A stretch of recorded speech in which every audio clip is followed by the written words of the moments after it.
All praises to the Most High, Yahweh Ba'ashem Yahushai, Bahashem Raha Kodash. Double honors to the elder apostles and elder bishops of Great Millstone who rule well. Peace and salutations to the hopeful elect, scattered throughout the four corners of the earth, laboring in his truth in all sincerity. Jeremiah 51 and 30. And I'll read this in the KJV. The mighty men of Babylon have forborne to fight.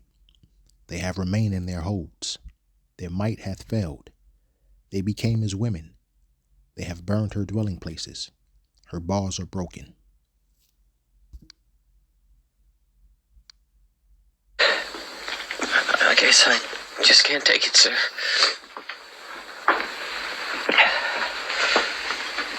What did you say? It's my nerves, sir. I just can't stand the shelling anymore. Your nerves.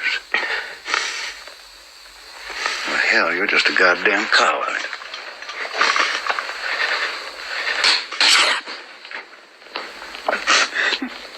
We don't have a yellow bastard sitting here crying in front of these brave men who've been wounded in battle.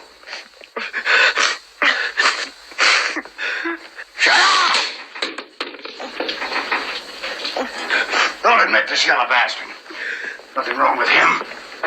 You won't have sons of bitches who are afraid to fight stinking up this place of honor. You're going back to the front, my friend.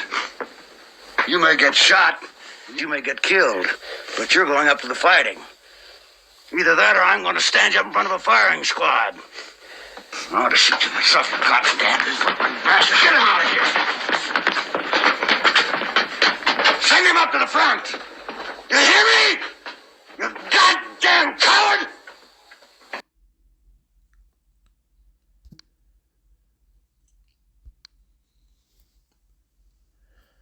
So that was a scene from the 1970 movie Patton, with the late actor George C. Scott playing the role of General George Patton. And in this particular scene, Patton is verbally reprimanding and even slapped the soldier for displaying cowardice and for refusing to fight. Incidentally, this was during World War II, or the Second Woe, as we've come to learn and understand it. And he actually slapped two soldiers. The movie only shows one, but nonetheless, he felt that a military hospital admitting soldiers for issues such as battle fatigue or combat stress, or what we just saw in this particular clip where the soldier said it was his nerves. He just couldn't take all the yelling anymore.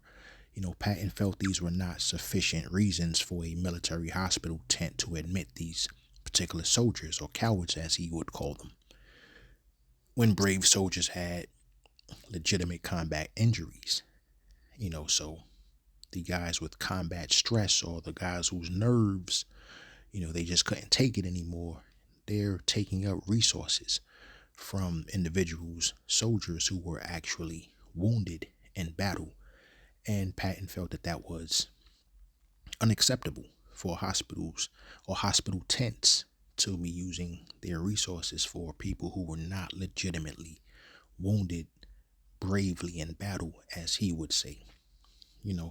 Incidentally, General George Patton believed in reincarnation, not the perverted,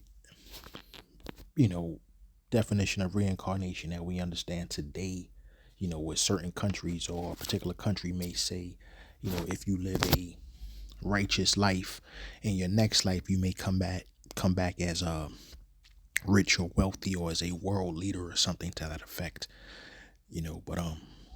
But if you live a unscrupulous life, in your next life you may come back as a roach or a rat or something like that. Patton actually believed in reincarnation, the way it's actually written and spoken of in the scriptures.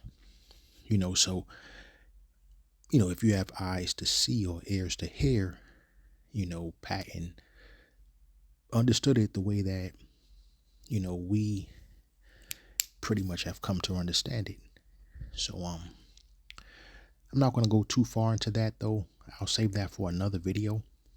But, as I mentioned earlier, the slapping incident there that we just witnessed, that was during the Second Woe.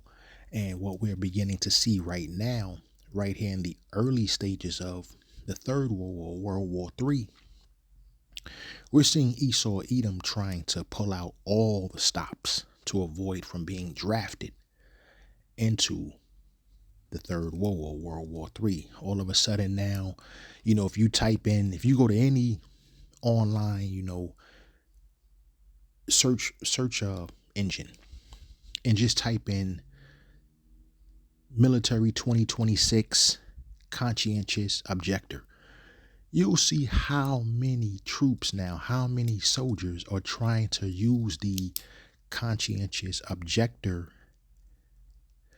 excuse for why they should not have to go to Iran to fight a war. And if you recall, this is the same line of reasoning that Muhammad Ali used, but we understand when Muhammad Ali used it. Muhammad Ali was basically looking at the hypocrisy of this country. You won't even stand up for my religious rights right here in America, but you want me to go halfway around the world to fight somebody else on your behalf. Ali looked at the plight of the so-called Black American in this particular country and the audacity of this country to sit there and try to draft people against their will, but not just draft anyone, the so-called Negro or the Black American in particular, to fight a war overseas for you after the way you've treated Black Americans in this country, and then to threaten them with jail. Ali looked at that as highly hypocritical. He actually had a leg to stand on. He actually was made into a hero for speaking up. But what we're seeing right now is Esau Edom all trying to use the conscientious objector excuse or line of reasoning as to why they should not have to go overseas. And this is the ones who have already volunteered to join the military. There is no draft right now, which means if you sign the paperwork to go into any of the branches of the military, then you clearly understand what can happen, what comes out of that. Whether it's the Army, Navy, Air Force, Marines, those are the four major branches. You also have the Coast Guard, but the Coast Guard is more of a law enforcement branch. It's more of a, they police the actual coast. They, any drugs or stuff like that, or any potential, people coming across.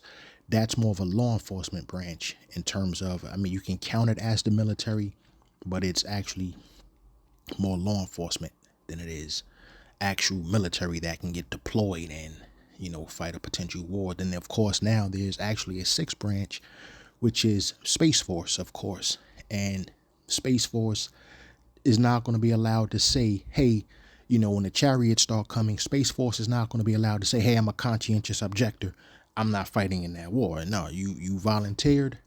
U.S. government ain't trying to hear that. Now, of course, that's a way more extreme circumstance. So, but just trying to draw the parallel here as to how it pertains in the military. If you volunteer to join, then technically speaking, you better have a legitimate reason to use the conscientious objector defense.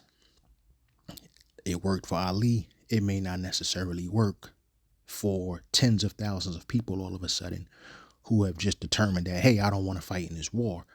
When you took an oath to actually fight in a war, getting drafted to do something against your will versus voluntarily doing something is two completely different things there, which is why the conscientious objector defense hardly ever works anymore in the military, because there's no draft, at least not yet as of right now.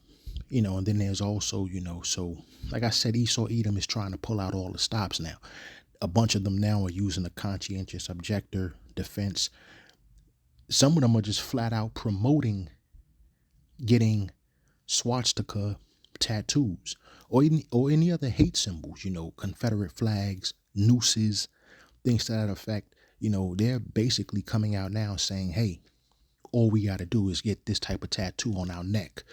Hell, even get it on your forehead or your cheek, make it visible, something on the back of your hand or something on your forearms, you would have to get it visible. If you have that type of tattoo on your chest or on your back, it really wouldn't make a difference. You're still going to, they can still bring you in. But if you get it visible, neck, face, forehead, back of your hands or something like that, there is a possibility that they may say, or they could say, well, no, that's just too big on your face. We can't have a country that we fought in the past. Now you have that tattooed on your face of a particular government that's no longer even in play right now. So, but then again, the U.S. can actually say, well, we can reverse that policy anytime we want. That is what the U.S. military is capable of doing. And I'll come back to that particular scenario a little bit later in this video here. But like I said, they're now trying to promote this type of stuff online. Hey, if you want to avoid the draft, when it's implemented, eventually it will be. Right now, it's just in the particular phase where, you have, in the event that we may need you, we already have you on file. We don't need you to come down here and just now start to apply, but we already would have your information on file, and this is how easy it would be to find you, because we can just volunteer you to join for the selective service, and so that's the stage that they're at now. And we clearly see that this is actually heading to an official draft here. So I'm gonna go into this next article real fast here. And let's see.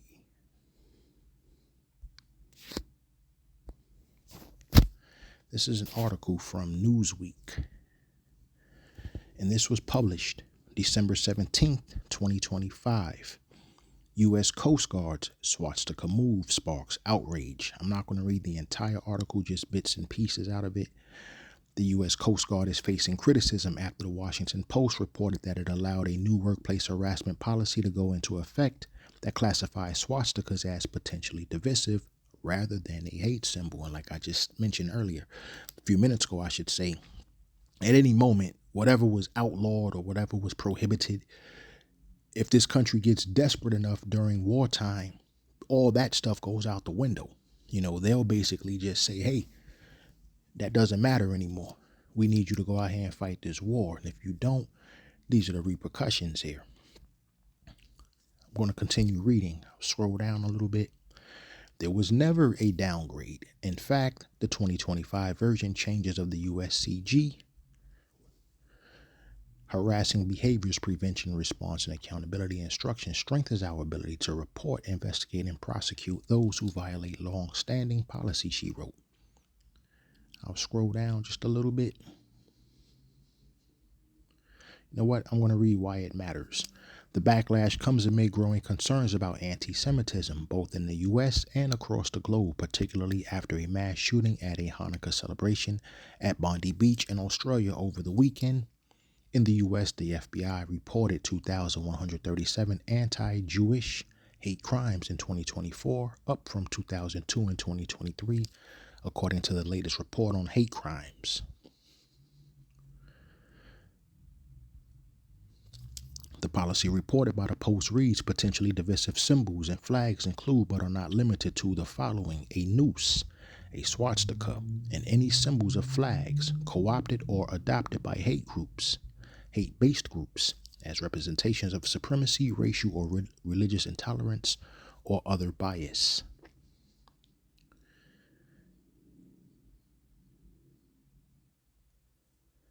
She pointed to Lunde's memo that prohibits and lists swastikas and nooses as divisive or hate symbols. The report drew scrutiny towards the Coast Guard. Amy Spitulnik, CEO of the Jewish Council for Public Affairs, criticized the move in a statement. Swastikas and nooses aren't potentially divisive. They are symbols of racist and anti-Semitic hate, violence, and genocide, she said. By no longer classifying them as hate symbols, the federal government is further normalizing violent extremism rather than preventing it. So I'm not going to read the entire article like I mentioned.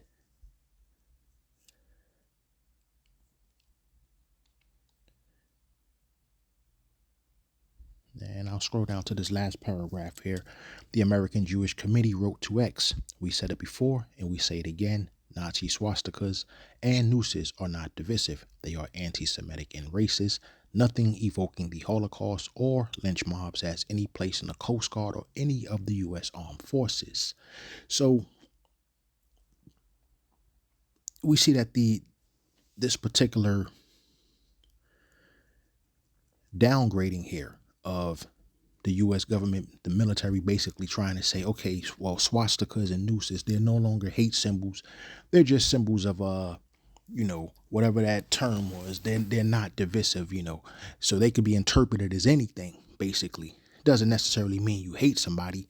It just means that, you have your own personal set of beliefs, but you can still join the Coast Guard or the Navy or whatever branch of military, if you have this, you just can't, we don't want to hear whatever it's basically almost very similar to what Bill Clinton did with Don't Ask, Don't Tell, where prior to the Clinton administration from 92 to 2000, there were no open, alternative lifestyle people in the military. At least they couldn't express it or let anybody know. But when Bill Clinton came in, he reversed it. He just basically said, nobody can ever ask you if they suspect it, but you better not say anything. Later on, Obama would basically allow people just to flat out come out and say that they are that. And it's basically the same thing what they're doing now. If you belong to any hate group or anything like that, you can join the military. Just don't make it known. And that's exactly what they were trying to do. Well, just because he has this particular swastika or a noose tattooed on his forearm doesn't necessarily mean he's racist. You're just interpreting that however you want to, but it's not really divisive. It's just a tattoo. That's essentially what they're trying to say here. And why you have Jewish groups speaking out against it. So basically, it's just like what Patton said in that movie clip we watched at the beginning of this video here, when he basically said to that soldier, you're going back to the front, my friend. You may get shot, you may get killed, but you're going back to the fighting. And that's essentially what Esau Edom here is telling these particular troops. Like, hey, you're supposed to be fighting and dying for us. This is what Esau Edom is basically saying to anybody in the U.S. military that feels that they can get these particular tattoos. Like, you're supposed to be fighting and dying for us. You're supposed to like doing that as well. So those particular tattoos that you're thinking about getting, we're not going to allow that. But best believe if this thing really pops off and the state of Israel needs U.S. troops to fight and die on their behalf, they're not going to be standing up, speaking out against this type of stuff. That's going to become fly shit to them at that point. That's going to become so minuscule and minute. They're not going to care how many people stand up and say, hey, the swastika is offensive. They're not going to be throwing that, oh, this was a symbol of the Holocaust and all that. They're not going to be throwing none of that stuff up. They're basically going to say, that doesn't matter. Get on that front line and fight for us. And this is what you're going to see anyway in the military. The military is basically going to bypass a whole lot of stuff. You already see it with the age restrictions. First, when they first started talking about a potential draft, it was between 18 and 25. Now they've moved it up to 18 to 42. They're going to basically tweak whatever laws they have to in order to make sure or ensure the fact that they have enough people to get on the front lines and fight and die, not only for this country, but for the state of Israel as well. So let's go into some tweets here that I came across.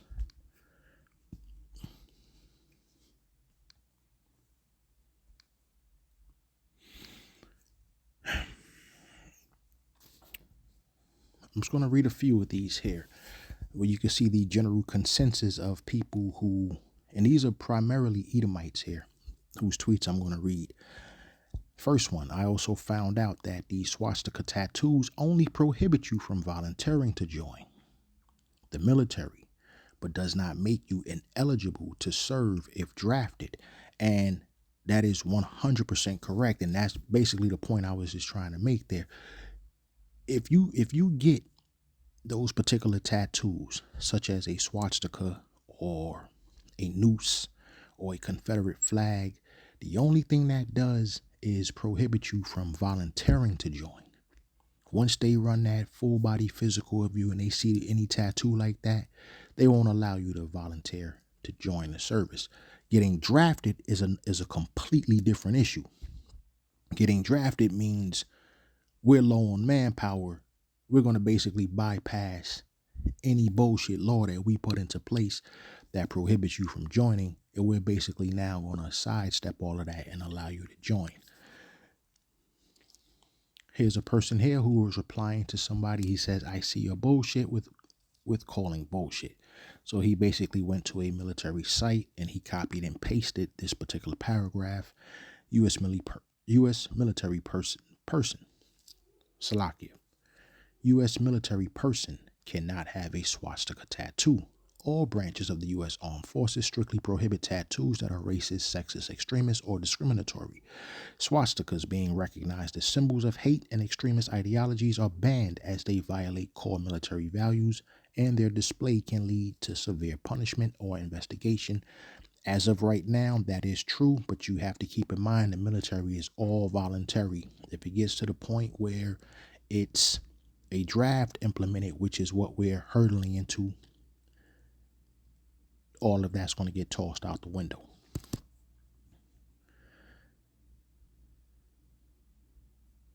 This is also true. Somebody just put this post up 12 minutes ago. The Navy accepted neck tattoos with no limitations on size. Let me see what he's replying to. If you remember anything about the Navy, if you know anything about the Navy was basically the first branch of the military that allowed tattoos. You know, sailors would go overseas and come back with forearm tattoos and all kind of stuff.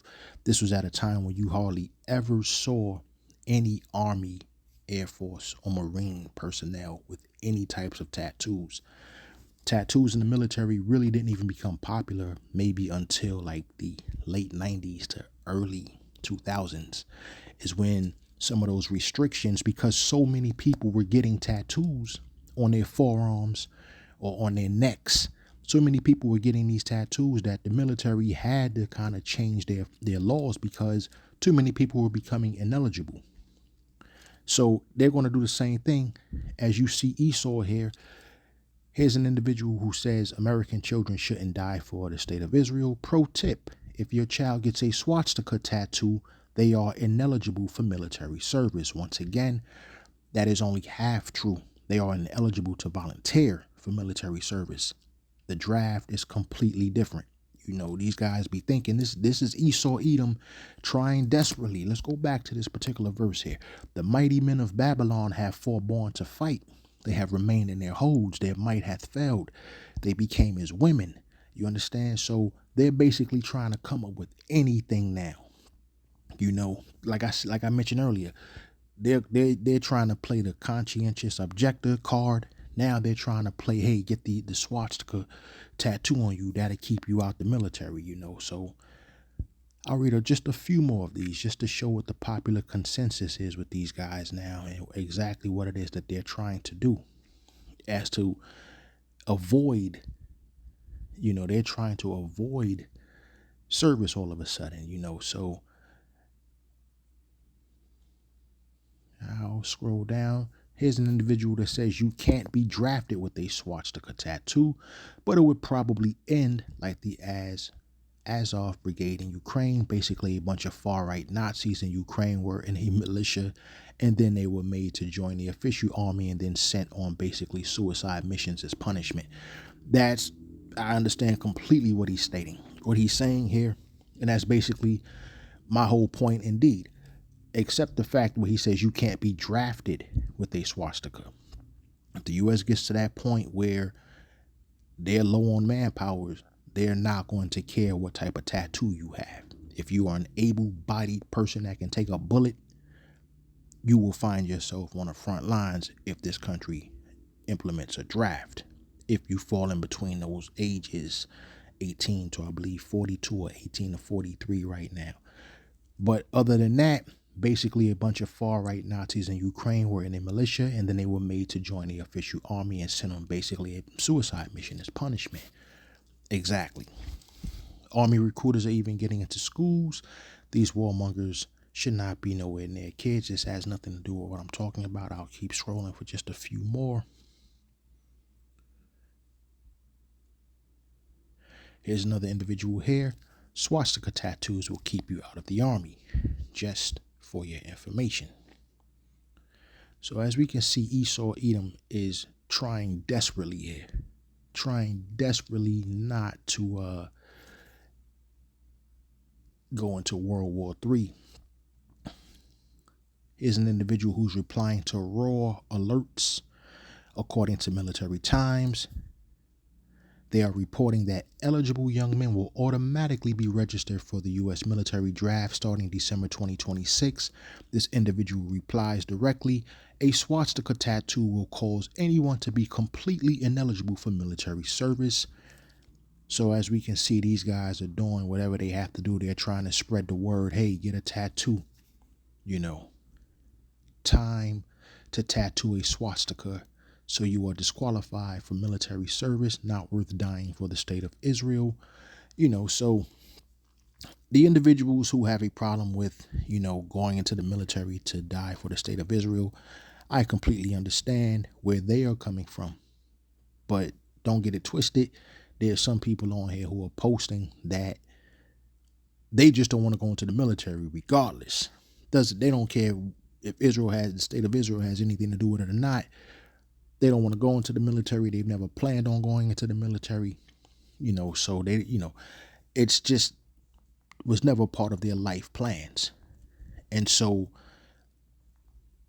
these people here, I kind of put them in two different categories, even though they all still fall underneath, Jeremiah 51 and 30. But the ones who actually say, the ones who say do not die for the state of Israel, it's better to get a swastika tattoo on your body. At the very least, at least they have, to me, there's more of a leg to stand on. But the U.S. military doesn't care. One way or the other, you're going in.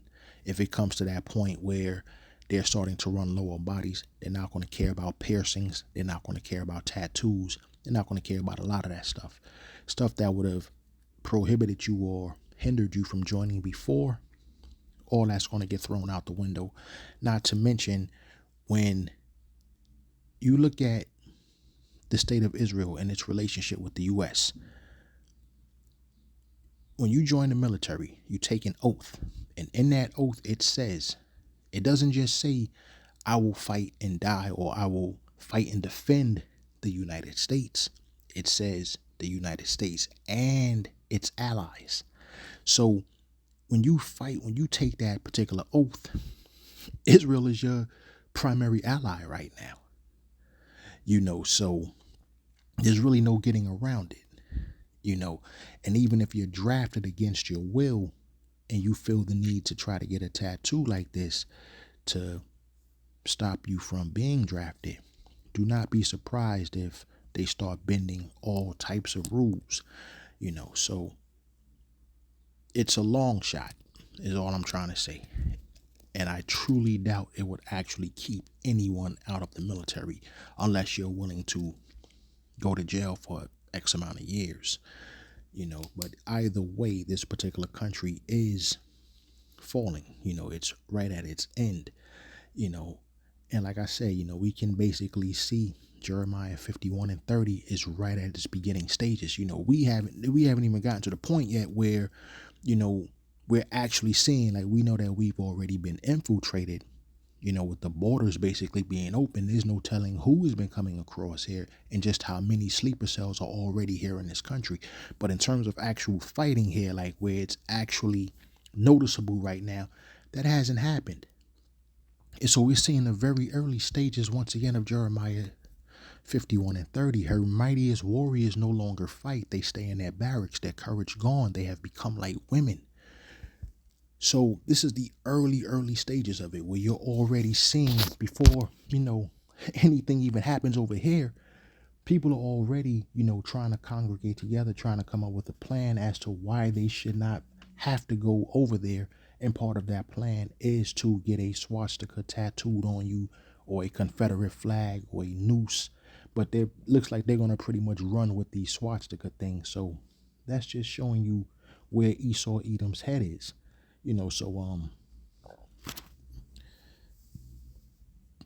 All of a sudden, like I said, they're also trying to use the whole conscientious objector, defense as well. These are the same people that brag about their ancestors basically conquering the entire world. But now when it comes to this, now they're conscious to the fact that, it's wrong to invade nations. I'm a conscientious objector. I shouldn't have to go over there and fight in Iran. Meanwhile, I bet you, if you can somehow look at this person's past social media history, or you could have been a fly on a wall and heard some of their past conversations, I guarantee you they were bragging about how their ancestors conquered the world. But now that it's their turn to have to go over there, and you see that this is actually heading towards a nuclear war here. Now you're a conscientious objector, and you don't want to do it. That's I'm gonna get back into this real quick as far as these tattoos that they're trying to, like I said, you can't volunteer to join the military with those type of tattoos. Getting drafted is a little bit different. And even if you go back, there was a term during World War II called denazify. And this is exactly what General George Patton, he actually wanted this for Germany. Patton's mindset was Germany just surrendered. Instead of throwing these German troops in jail, or instead of, making their lives miserable, how about we just denazify them? And we can put them on the front line against the Bolsheviks in Russia. So understand, this was during a time when Russia and the United States were on the same side fighting against Nazi Germany. Russia at this point was an ally of the U.S. Patton, like I mentioned earlier, Patton read the scriptures. He understood the scriptures, and he understood what reincarnation was. Patton understood. Patton is on record as saying, we're going to have to fight Russia at some point anyway. We might as well do it right now while we have the army over here to do it. The army is already here. We remember they were already fighting World War II against Germany and Japan. He felt that the army is already here. Our allies are already here. And we just made Germany surrender. We have all of their troops that we can denazify and put them on the front lines against the Bolsheviks in Russia. So I just wanted to show that Patton knew and understood that the U.S. was going to eventually fight Russia anyway. And basically, he wanted this to happen 81 years ago. But of course, we know that the Most High Yahweh Bashem Yahweh Shai determines those decisions and when those decisions are going to take place. So, we just got to keep in mind that in American history, World War II as well, this was known as the greatest generation. And this is one of those reasons why, because you had those individuals like Patton. These were individuals who, that fighting spirit amongst Esau, Edom in this country, it was still there. You didn't have all of these protests. When Pearl Harbor got bombed, nobody protested the U.S., going into Japan. Nobody protested the U.S. going into Germany. Now these type of things, this is common. You understand? So it's common. There's hardly ever a time where this country is on the same page when it comes to, war now. So I'm going to go into something real quick here. Why was World War II known as the greatest generation? The generation that lived through and fought in World War II is known as the greatest generation, a term popularized by journalist Tom Brokaw, primarily because they endured the Great Depression and then fought and won a monumental war against totalitarianism, all while displaying immense collective sacrifice, resilience, and unity. This generation, roughly born 1901 to 1927, is heralded for these key reasons. I'm just going to read what's bold printed. They were heralded for these key reasons: unprecedented sacrifice and unity, enduring hardship. That was the Depression and war. A total war effort, defeating totalitarianism, post-war rebuilding. And while some historians argue that the greatest generation title is partially romanticized view, noting that individuals fought for varied reasons and that inequality existed, the collective monumental effort required to win World War II left an indelible mark on history and defined their legacy. So we see that in a span of 80 years, you go from being known as the greatest generation basically to a society that's the complete opposite. And it just shows how the Most High Yahweh Bashem Yahweh Shai is systematically destroying this place, taking it apart piece by piece. That's just 4 scores ago. That's just 80 years ago. You understand? Where you go from being the greatest generation to now look at where you at now. This place is falling apart. This place is no longer unified. This place is no longer united. Not that ever was anyway, but when you look at this place directly after World War II versus where it is today, after World War II, there was a huge spike in terms of, manufacturing. There was a spike in terms of the economy, education. Look at where education was in the 40s and 50s in this country versus where it is today. If I'm correct, the United States during the 50s and 60s was like, in terms of education, was like in the top 5 countries in the world. Now, they're like, damn, they're like number 18 on the list. So there's nothing at all that this country is doing today to where you can just clearly see that the country is in a downward spiral. It's just going down, and it's not coming back. And this is just the beginning stages of it right here, and it's about to accelerate actually. This has been gradual. These past 80 years from the end of World War II up until right now, the decline has been gradual.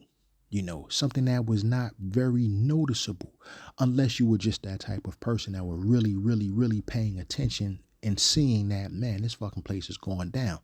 If you were really paying attention back in the 60s, 70s, 80s, then you would see that the country has been going down. This hasn't just started, but it was it was gradualism. Now it's been accelerated. It's becoming more and more obvious right now that this shit is headed for complete destruction. This is why they put so many distractions out there. This is why, we're still bombarded with everything else except what is actually happening with the country. Why they're talking about a great reset. You wouldn't be talking about a great reset if everything was going well. The reason why you want to bring up a great reset is because shit is getting fucked up and you're trying to fix it before it's totally destroyed.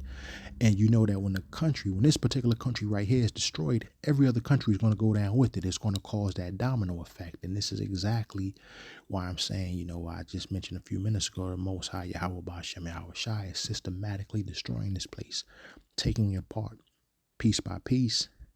And we're starting to see, this is the kingdom of Yahweh Bashem Yahweh Shai about to be ushered in. So I'm going to end this here with a few scriptures.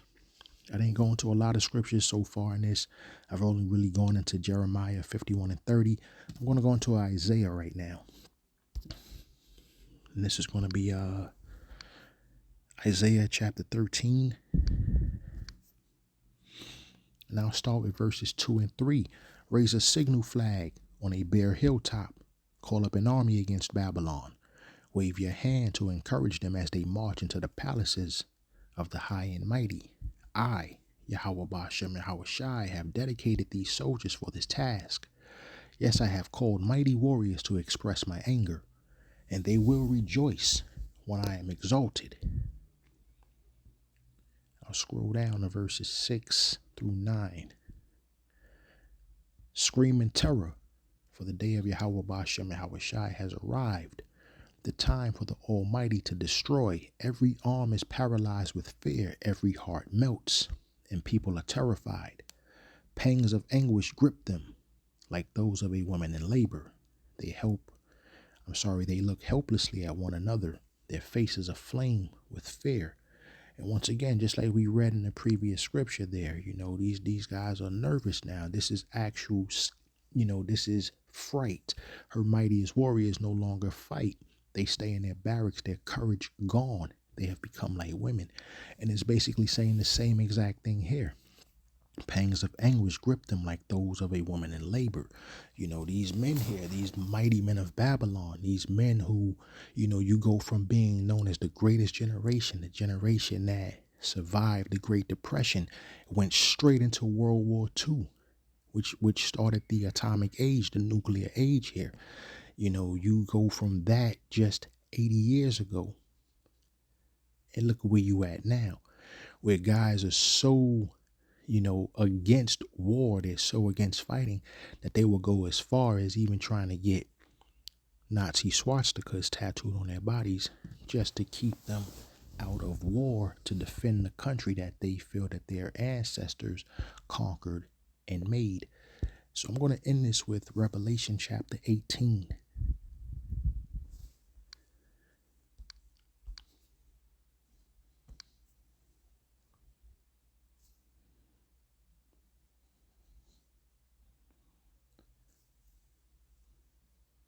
And I'll start from verse 5. Revelation 18 and 5 in the NLT, for her sins are piled as high as heaven, and Yahweh Bashem Yahweh Shai remembers her evil deeds. Do to her as she has done to others. Double her penalty for all her evil deeds. She brewed a cup of terror for others, so brewed twice as much for her. She glorified herself and lived in luxury, so match it now with torment and sorrow. She boasted in her heart, I am queen on my throne, I am no helpless widow, and I have no reason to mourn. Therefore these plagues will overtake her in a single day, death and mourning and famine. She will be completely consumed by fire. For Yahweh Bashem Yahweh Shai, who judges her, is mighty. I pray this has been edifying and reaches the ears it's supposed to reach. Shalom.